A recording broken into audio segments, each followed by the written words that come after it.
지난 월요일 오전 9시 1분 전철을 타고 서울에 다녀왔습니다.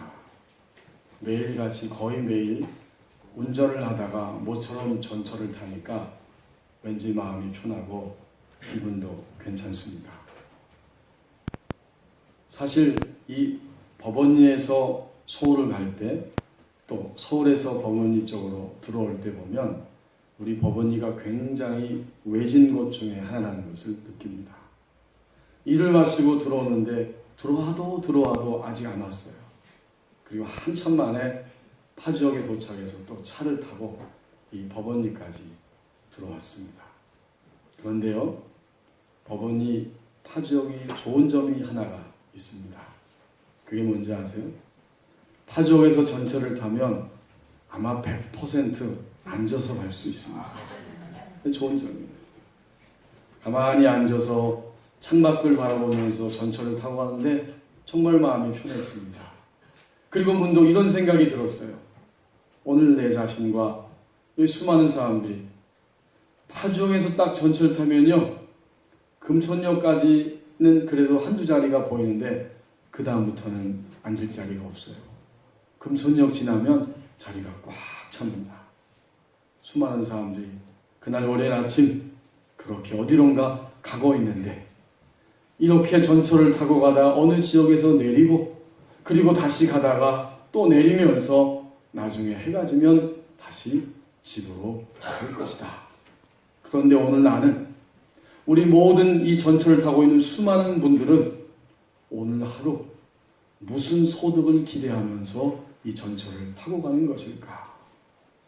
오늘과 내일, 그리고 매일매일 반복되는 이런 생활 속에서 무슨 결실을 얻기 위해서 이렇게 똑같은 생활을 반복하고 있는 것일까? 이런 생각이 제 마음에 들었습니다.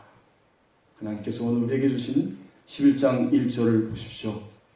결실을 추구하며 우리는 살아갑니다. 이새의 줄기에서 한 싹이 나며 그 뿌리에서 한 가지가 나서 결실할 것이요. 열매죠. 결실은 열매입니다. 지금까지 이스라엘 땅을 다스렸던 통치자들과 왕들은 다 실패하였습니다. 한 사람도 예외 없이 하나님의 나라를 보여주고 하나님의 나라를 증거하고 사람들을 그 안에서 살 수 있도록 보존시켜 나가는 하나님의 왕 같은 통치를 하는 데 있어서 다 실패했어요. 그러자 하나님께서는 드디어 이새의 줄기에서, 그 이새의 뿌리에서 한 인물을 보내실 것이다.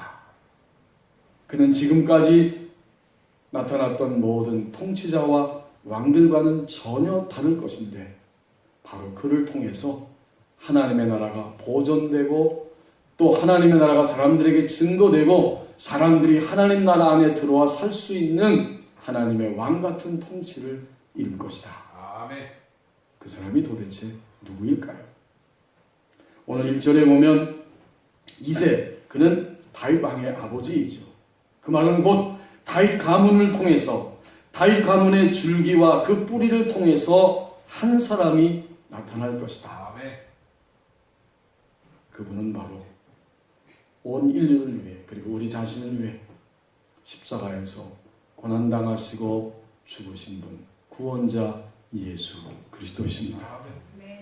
예수님이 이 땅에 오셔서 결실하게 될 것이다. 젊고 상상력의 한계가 없을 때 나는 세상을 변화시키겠다는 꿈을 가졌었다. 그러나 나이가 좀 더 들고 지혜를 얻었을 때 나로 인하여 세상은 아무것도 변하지 않았다는 것을 알았다. 그래서 내 시야를 약간 좁혀 내가 살고 있는 나라를 변화시키겠다고 결심했다. 그러나 시간이 지난 후 그것도 역시 불가능한 것이라는 것을 알았다. 나는 마지막 시도로 나와 가장 가까운 내 가족을 변화시키겠다고 마음을 먹었다. 그러나 해석하게도 아무것도 달라진 것은 없었다. 이제 죽음을 맞이하기 위해 자리에 놓은 나는 문득 깨닫는다. 만약 내가 내 자신을 먼저 변화시켰더라면 그것을 보고 내 가족이 변화되었을 것을, 또한 그것에 용기를 내어 내 나라를 더 좋은 곳으로 바꿀 수도 있었을 것을, 그리고 누가 알겠는가? 세상도 변화되었을지. 영국의 웨스트민스터 그 대성당 지하 묘지에 있는 영국 성공의 주교의 묘비명에 나오는 글들입니다. 인간은 죽음의 문턱에 이르기까지, 죽음의 문턱에 그 문 앞에가 있으면서도 과연 나의 인생의 결실이 지금까지 무엇이었는가를 헤아려 보는 존재입니다. 성도 여러분, 우리는 오늘도 뭔가 각자의 결실을 추구하며 살아갑니다. 아멘. 2절 말씀을 보십시다.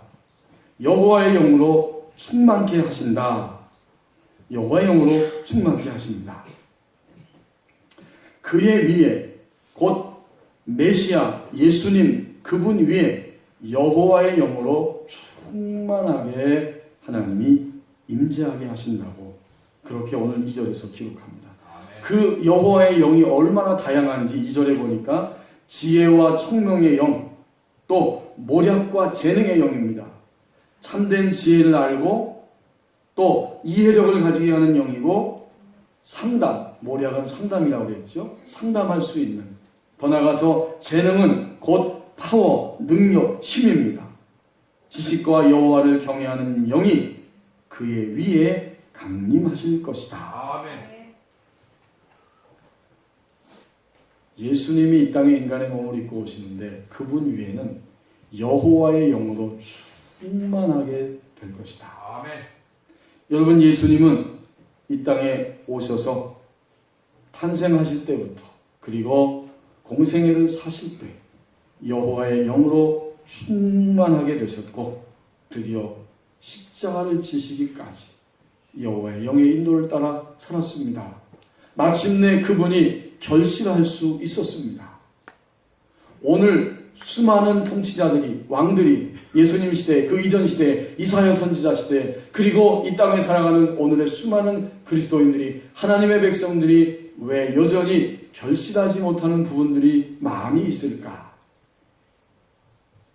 오늘 2절 말씀에 우리에게 2절 말씀에서 가르쳐 주신 것처럼 그 실패의 원인은 여호와의 영으로 충만하지 못하기 때문입니다. 아멘. 왜 지금도 사람들이, 하나님의 백성들이 끊임없이 넘어지며 실패를 반복하고 있는가? 여호와의 영으로 충만하지 못하기 때문이다. 아멘. 여호와의 영은 성령이고 그리스도의 영, 하나님의 영 다 같은 말이죠. 아멘. 이 성령으로, 여호와의 영으로 충만하게 되므로 그리스도는 결실하게 되십니다. 아멘. 사실 주님을 믿을 때 우리는 여호와의 영이, 성령이 우리 안에 오신 것이고, 이제는 우리가 주님을 믿고 살아가는 인생 전체가, 과정과 마지막까지 여호와의 영의 인도를 구하고 그분의 인도를 따라가는 것이 우리 그리스도인의 삶 전체입니다. 아멘. 미국의 그 소비자 연구회에서 뽑은 최고의 정신과 의사이고 의학 박사인 그 제닌스 정신의사가 이런 말을 했습니다. 우리의 무기는 하나님을 대적하는 모든 이론과 교만을 무너뜨린다. 아멘. 우리의 사고는 그리스도와 조화를 이루어야 한다. 아멘. 그리스도와 사탄의 싸움이 벌어지는 전쟁터는 우리의 생각 속이다. 아멘. 그리스도인 정신과 의사로서 나도 치료 중에 영적 전투를 벌이곤 한다. 아멘. 그 다음 이어서 하는 말이, 이제 모든 그리스도인들이 바로 제사장이라고 하는 이런 종교개혁의 원리를 이렇게 그는 진술하고 있습니다. 즉, 하나님은 우리 각자를 그분의 형상대로 지으셨고 각자에게 두뇌를 주셨으며 각자 안에 영으로 거하신다. 아멘. 따라서 모든 그리스도인은 하나님과 연합된 존재다. 아멘. 크리스천 정신과 의사의 이 담대한 확신 고백입니다. 예나 지금이나 우리가 예수님을 믿고 고백하고 구원의 주님으로 받아들인 이후에 우리 그리스도인들은 여전히 내 생각과 판단과 육신의 본성과 감정이 충동질하는 대로, 더 나아가서 악한 영들이 우리를 공격하고 유혹하는 그 생각을 따라서 살아갈 것인지, 아니면 철저하게도 우리 영 안에 머물러 계시는 하나님의 영의 인도를 구하고 그분의 생각을 따라 살아갈 것인지, 두 가지 중에 하나입니다. 이제 예수님은 성령의 충만함을 받으시고 공적인 하나님 나라 사역을 시작하셨습니다. 예수님이 세례를 받으실 때 하늘로부터 하나님의 성령이 비둘기같이 자기에게 임하시는 것을 보았습니다. 그 이후로 주님은 항상 성령과 함께 움직이고 사셨습니다. 그래서 예수님의 이 모습을 사도행전 10장 38절에서 이렇게 한마디로 말씀해 주십니다. 하나님이 나사렛 예수에게 성령과 능력을 기름 붓듯 하셨음에 그가 두루 다니시며 선한 일을 행하시고 마귀에게 눌린 모든 사람을 고치셨으니 이는 하나님이 함께 하셨습니다. 여호와의 영으로 충만하게 사셨던 예수님, 그분은 자신이 살아가는 동안에 여호와의 영의 인도를 따라 언제나 하나님의 편에 서셨을 뿐만 아니라 이제는 십자가를 지심으로 모든 사람들을 여호와의 영으로 충만케 하십니다. 우리는 이 사실을 성경 몇 군데를 통해서 확인할 수 있습니다. 요한복음 14장에 이렇게 주님은 16절, 17절에서 말씀해 주십니다. 요한복음 14장 16절, 17절에 보면 내가 아버지께 구하겠으니 그가 또 다른 보혜사를 너희에게 주사 영원토록 너희와 함께 있게 하리니 그는 진리의 영이라. 세상은 능히 그를 받지 못하나니 이는 그를 보지도 못하고 알지도 못함이라. 그러나 너희는 그를 아나니 그는 너희와 함께 거하시며 또 너희 속에 계시겠습니다. 예수님 자체가 보혜사입니다. 인간을 돕기 위하여 옆으로 곁으로 불림을 받으신 분, 이게 바로 보혜사라는 말인데, 이제 이 예수님이 십자가를 지시고 제자들을 떠나서 하나님 보좌 우편으로 본래의 자리로 가실 텐데, 그러면 또 다른 보혜사, 그분을 보낼 것이다. 내가 아버지께 구하겠으니 그분이 또 다른 보혜사를 너희에게 보내줄 것이다. 그는 진리의 영이다. 바로 그분이 성령님이죠. 여호와의 영입니다. 요한복음 14장 26절에서 주님은 또 이렇게 분명히 말씀하십니다. 보혜사 곧 아버지께서 내 이름으로 보내실 성령 그가 너희에게 모든 것을 가르치고 내가 너희에게 말한 모든 것을 생각나게 하리라.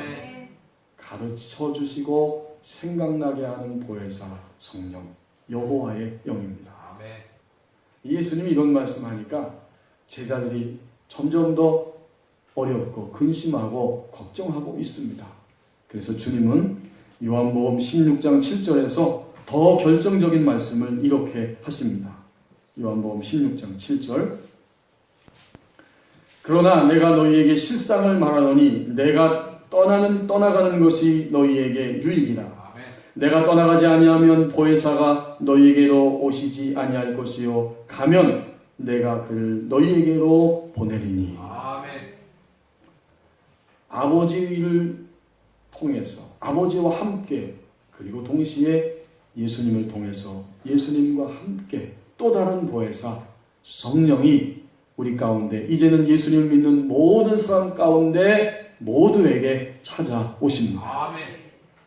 예수님이 지상생애를 사실 때 성령으로 충만하여서 하나님 나라를 보여주고 증거하고 그 안에서 사셨던 것처럼 예수님이 십자가를 지심으로 이제는 하나님 아버지와 예수님을 통해서 바로 여호와의 영이 우리 가운데 충만하게 임재해 주십니다. 여호와의 영으로 충만케 하시기 위해 예수님은 십자가를 지셨습니다. 이제 다시 본문으로 돌아와서 11장 이사야 11장 3절 말씀을 보십시오.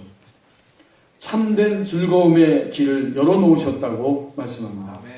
3절 상반절 그가 여호와를 경외함으로 즐거움을 삼을 것이며. 아멘. 예수님이 다른 지도자들, 통치자들과 다른 것은 여호와를 경외하는 것으로 즐거움 삼았다는 거예요. 하나님의 편에 서서 하나님이 원하시는 것을 이루어드리는 것으로 즐거움을 삼았다. 아멘.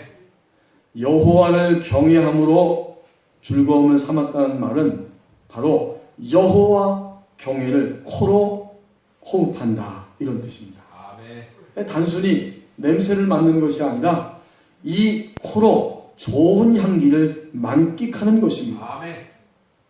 이제 모든 일을 처리함에 있어서 예수 그리스도께서, 우리 예수님께서는 마치 향기로운 꽃을 그냥 흡족하게 들이마시는 것과 같이 오롯이 하나님이 예수님에게 원하시는 바로 그 일을 행하며 이 땅에서 살아가셨습니다. 아멘.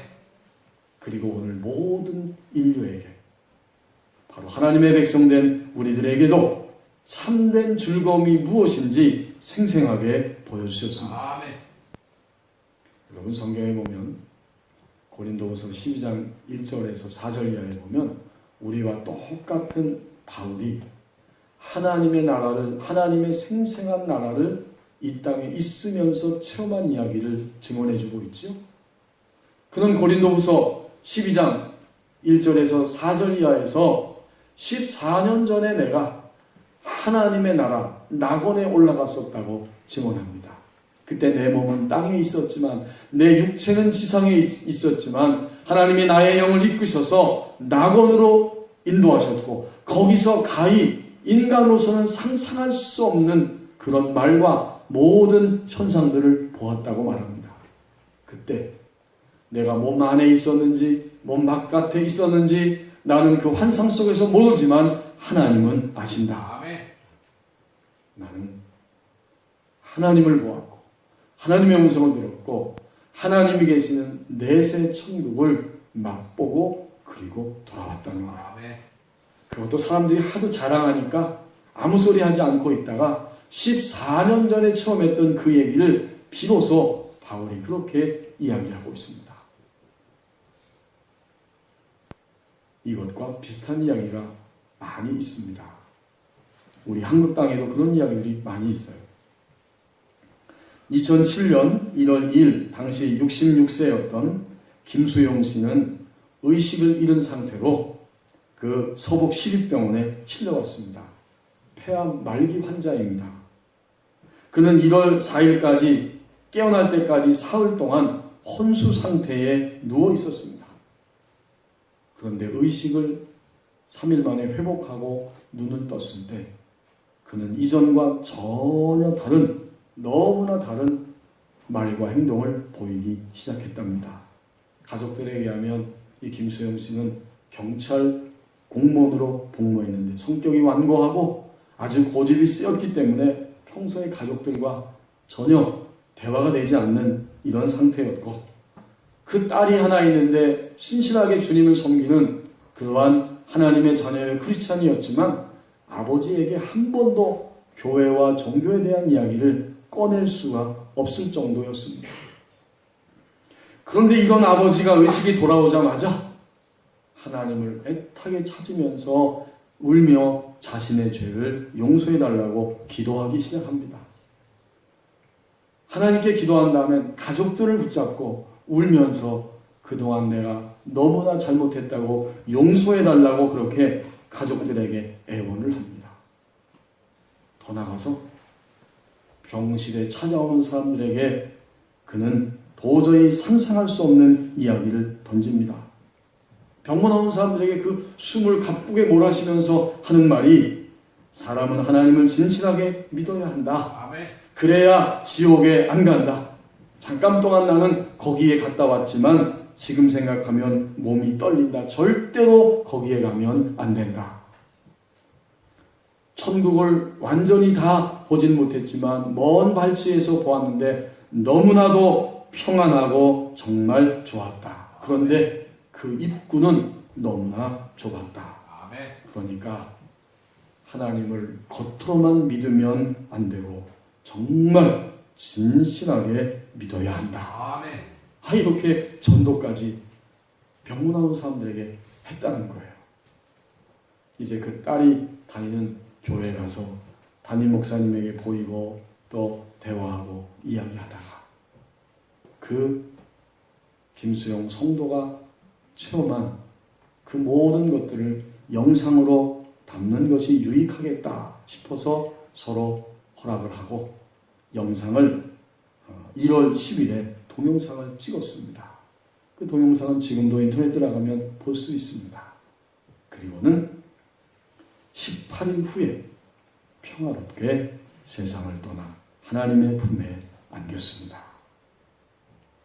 여러분, 누구든지 하나님의 나라를 진정으로 알고 느끼기 시작하면 이제 그는 점점 더 이상 자신의 그 교만과 악함과 강팍함에 흔들리지 않고 아멘. 또 자신의 갈등과 근심과 의심과 유혹에 넘어지지 아니하고 아멘. 하나님이 말씀하신 그 길을 향해 달려가게 될 것입니다. 아멘. 그것만이 인간에게 있어서 참된 즐거움, 그것이 바로 참된 즐거움입니다. 아멘. 그러니까 예수님은 십자가를 지심으로 인하여서 이 땅 가운데 오셔서 실패한 통치자나 지도자들처럼 사신 것이 아니라 인간에게 있어서 참된 즐거움이 무엇인지를 보여주시고 그렇게 사셨어요. 아멘. 여호와를 경외함으로 즐거움을 삼으셨습니다. 아멘. 예수님은 십자가 지심으로 참된 즐거움의 길을 열어놓으셨다고 말씀합니다. 아멘. 이제 3절 마지막 하반절을 보십시오. 심판의 역사를 이루어 주신다고 말씀합니다. 아멘. 그의 눈에 보이는 대로 심판하지 아니하며 그의 귀에 들리는 대로 판단하지 아니하며. 여러분, 눈에 보이는 대로 귀에 들리는 대로 판단하는 것은 보통 보편적인 일반 재판관들의 행동이지만 예수님은 이 땅에 오셔서 귀에 들리고 눈에 보이는 대로 판단하는 것이 아니라 정의와 공의로 심판하십니다. 아멘. 예수님의 십자가는 바로 그것이었어요. 예수님의 십자가는 악에 대한 심판이고 또 악을 행하는, 악으로 몰아가는 악한 자에 대한 심판입니다. 아멘. 인간에게 있어서 악은 죄와 죽음입니다. 아멘. 또 인간을 죄와 죽음으로 몰아가는 악한 자 사단과 그 마귀를 예수님은 십자가를 통해서 심판을 행하셨습니다. 아멘. 이제 오늘 주님을 믿는 우리는 악에 대한 기준이 점점 달라집니다. 악이 무엇일까요? 하나님을 믿지 않는 것 자체가 악입니다. 아멘. 더 나아가서 하나님을 믿는다고 하면서도 여전히 하나님의 길을 향해 하나님의 편에 서지 않는 것이 또한 그리스도인의 악입니다. 아멘. 이러한 모든 악들을 주님은 드러내시고 분명하게 심판의 역사를 이루어 주십니다. 아멘. 마치 뭐와 같으냐면 우리가 결혼하고 보니까 자녀를 낳고 보니까 자녀들을 키우면서 보니까 우리의 부모님들이 얼마나 손가락, 발가락 그리고 온몸을 가지고 우리를 키우셨고 고생하셨는지를 느낍니다. 그것을 느끼고 알면 이제 부모님에게 함부로 할 수 없고 부모님을 향해 사랑의 고백을 하고 부모님을 향해 효도하는 이러한 삶으로 바꿔지기 시작합니다. 아멘. 만약 우리가 하나님의 사랑, 십자가를 통해서 우리를 구원해 주신 하나님의 사랑을 이렇게 진정으로 깨닫기 시작한다면 더 이상 하나님을 거부하고 죄와 죽음의 자리에, 악의 자리에 서지 않게 될 것입니다. 아멘. 이것이 점점 우리 안에 일어나는 변화예요. 악이 싫고 죄가 싫습니다. 아멘. 그런 의미에서 예수님의 십자가는 심판의 역사를 이루어 주신 겁니다. 아멘. 예수님의 십자가를 볼 때마다 우리는 결코 더 이상 죄를 향해 달려갈 수 없어요. 그분의 십자가가 우리와 죄 사이를 갈라놓게 하시고 심판의 역사를 끊임없이 우리 안에 이루어 주십니다. 아멘. 더렉 프린스라고 하는 사람은 예수님의 이 십자가의 의미를 그래서 신적 교환, 신적 대체라는 용어를 통해서 표현했습니다. 그가 이렇게 말합니다. 예수님이 벌을 받아서 우리가 용서함을 받을 수 있다. 예수님이 상함을 받아서 우리가 치유될 수 있다. 예수님은 우리의 죄악으로 우리의 죄가 되셨기에 우리가 그의 의로움으로 의롭게 될 수 있다. 예수님은 우리의 죽음을 대신하여 죽으셨으므로 우리가 그의 생명을 나눌 수 있다. 예수님은 우리를 대신하여 가난하게 되셨으므로 우리가 그의 부로 부유하게 될 수 있다. 예수님은 우리의 수치를 당하셨으므로 우리가 그의 영광을 나눌 수 있다. 예수님은 우리 대신 거부를 당하셨으므로 우리가 하나님의 자녀로서 받아들여질 수 있다. 예수님이 저주를 받으심으로 우리가 복을 받을 수 있다. 아멘. 예수님의 십자가를 통해서 이런 신적인 하나님이 행하시는 교환, 대체의 역사가 일어났다는 겁니다. 아멘. 우리가 이런 치유와 회복과 사랑의 십자가를 바라본다면 더 이상 우리의 욕심과 오만함과 게으름과 완악함과 유혹 때문에 넘어지지 아니하고 아멘. 오히려 하나님의 편에 서서 주님을 향해 달려가는 그 결실의 역사가 따라오게 될 것입니다. 아멘. 그래서 주님의 십자가는 세상의 악을 심판하고 악한 자인 사탄을 심판할 뿐만 아니라 이제는 예수 그리스도를 믿는 우리를 심판해 주십니다. 아멘. 끊임없이 우리를 심판을 통해서 갈라 놓으십니다. 아멘. 성도 여러분, 오늘은 성찬 성례주일입니다. 하나님께서 예수 그리스도를 이 땅에 보내심으로 인하여서 하나님의 왕 같은 통치를 새롭게 회복시켜 주시고 아멘. 우리가 그 안에서 구원의 은혜를 덧입게 하셨습니다. 아멘. 이제 우리는 매일매일 결실을 추구하며 살아갑니다. 아멘. 여호와의 영으로 충만하게 하신다고 분명하게 가르쳐 주십니다. 아멘. 그때 결실이 있으니까 날마다 우리에게 참된 즐거움이 무엇인지를 그 길을 열어놓으셨다고 말씀하십니다. 아멘. 심판의 역사를 이루어 주신다고 말씀하십니다. 아멘. 이것이 바로 십자가의 능력입니다. 아멘.